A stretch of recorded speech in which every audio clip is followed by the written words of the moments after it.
Bismillahirrahmanirrahim. Assalamualaikum warahmatullahi wabarakatuh. Alhamdulillahirabbil alamin wassalatu wassalam ala rasulillah sayyidina Muhammad wa ala alihi wa ashabihi ajmain, amma ba'd. Pada kali ini kita akan mencoba membahas tentang masalah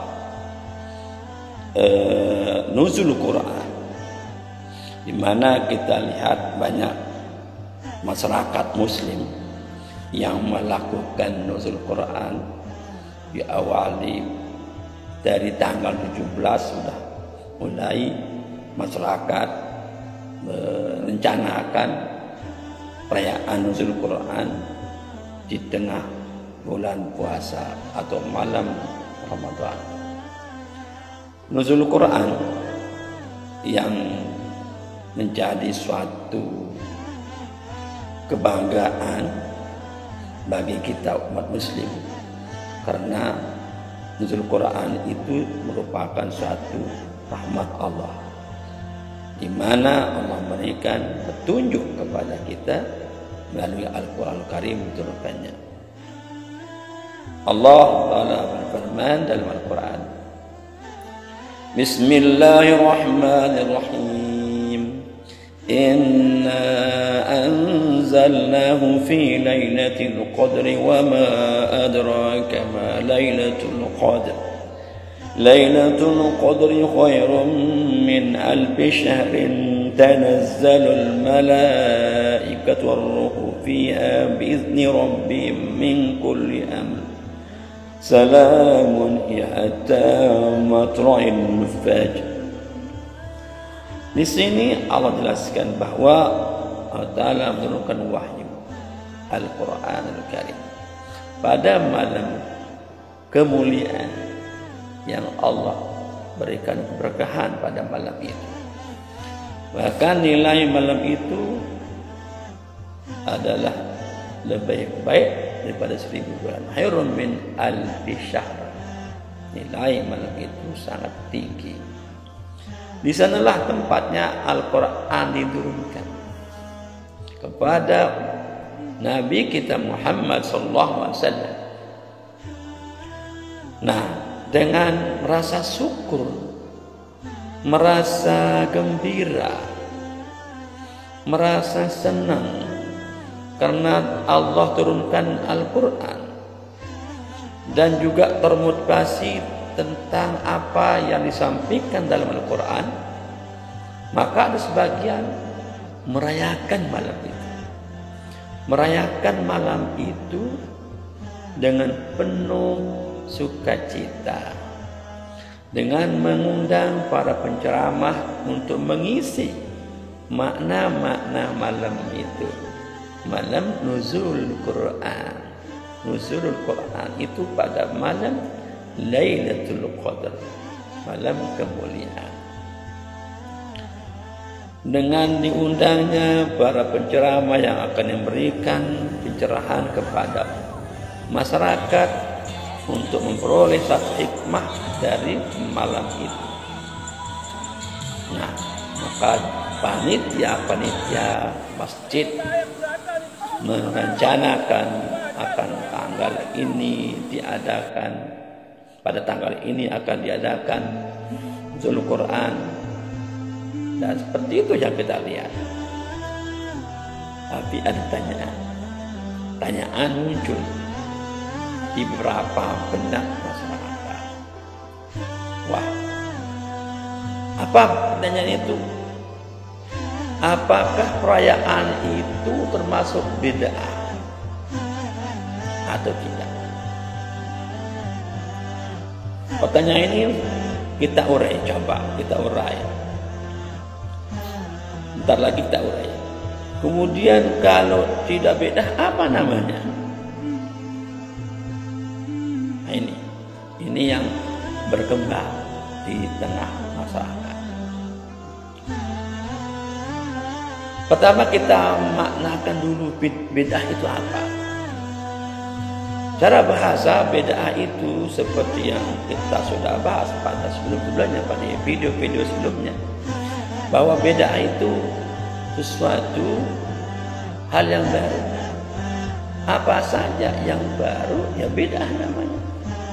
Baik itu dalam bentuk muamalah, dalam bentuk ibadah. Kalau baru bid'ah namanya. Dan kedua, bid'ah itu secara istilah agama tidak punya dasar. Nah, ini yang berdasar ini. Apa dasarnya? Apa dasarnya?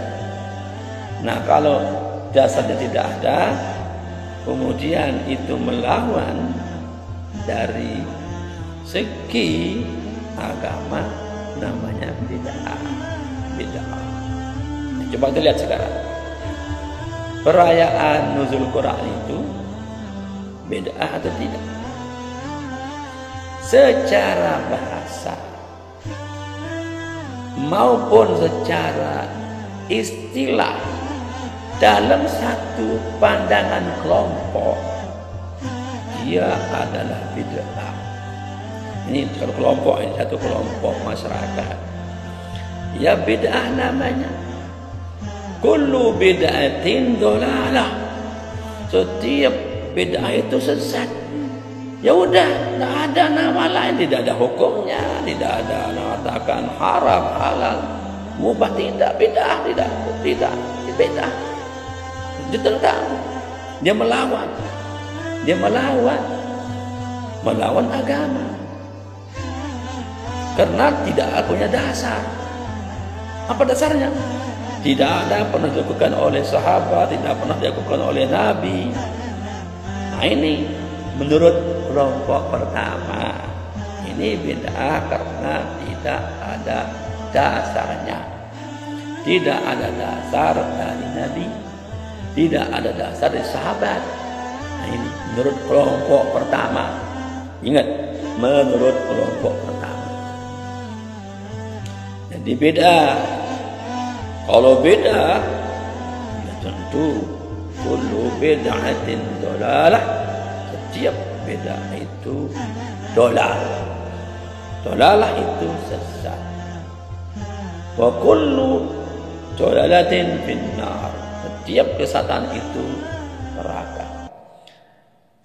Ya, ini menurut kelompok pertama. Terserah mereka mengatakan apa, itu hak mereka berpendapat demikian. Maka mereka tidak berani mengadakan. Sudah yakin dalam hati mereka itu bid'ah.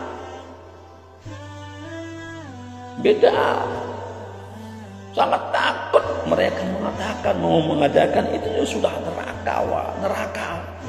Gak boleh. Itu menurut kelompok pertama.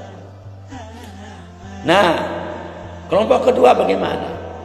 Nah, kelompok kedua melihat sesuatu yang tidak pernah dilakukan oleh Nabi, tidak pernah dilakukan oleh sahabat, kemudian muncul di tengah masyarakat.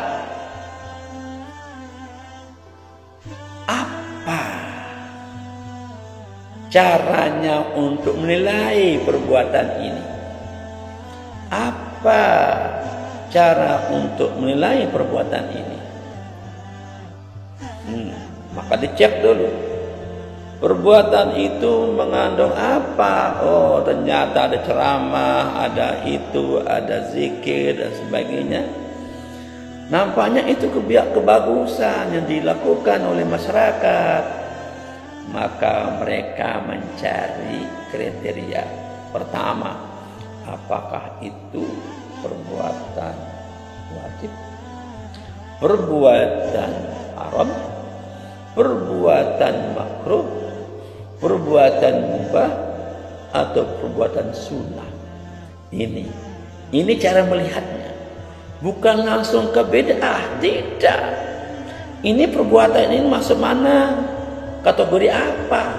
Apakah sunnah, wajib, haram, makruh, atau mubah? Ini. Jadi perbuatan yang baru itu tidak langsung dikatakan bid'ah, tidak, tapi dicek dulu. Ini perbuatan ini apa namanya?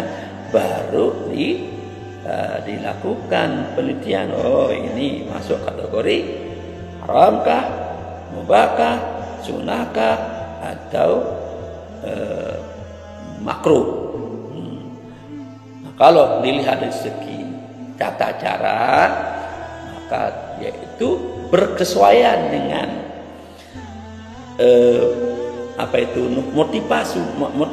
motivasi kebaikan dalam agama, itu kategori mubah. Bukan beda. Kalau beda itu melawan dia. Tapi ini sesuai dengan motivasi agama, membaca Al-Quran, berkhutbah, kemudian ceramah, itu kan motivasi kebaikan. Itulah cara menilai. Maka kita dapat sekarang lihat cara melihat suatu aspek itu. Dua kelompok melihatnya. Kelompok pertama mengatakan bahwa nuzul Quran itu dianggapnya sebagai suatu tambahan agama. Tidak pernah juga Nabi. Berarti beda. Tidak boleh dilakukan. Tidak ada hukumnya. Tapi tidak usah dilakukan. Beda itu. Kesesatan itu. Sesat itu. Melanggar. Sesat. Tidak ada.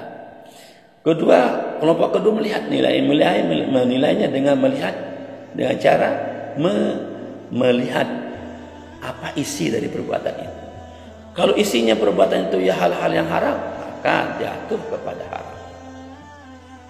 Kalau isinya perbuatan yang memberikan manfaat kebaikan, jatuh kepada hal-hal yang kebaikan, jatuh kepada hal-hal boleh dilakukan.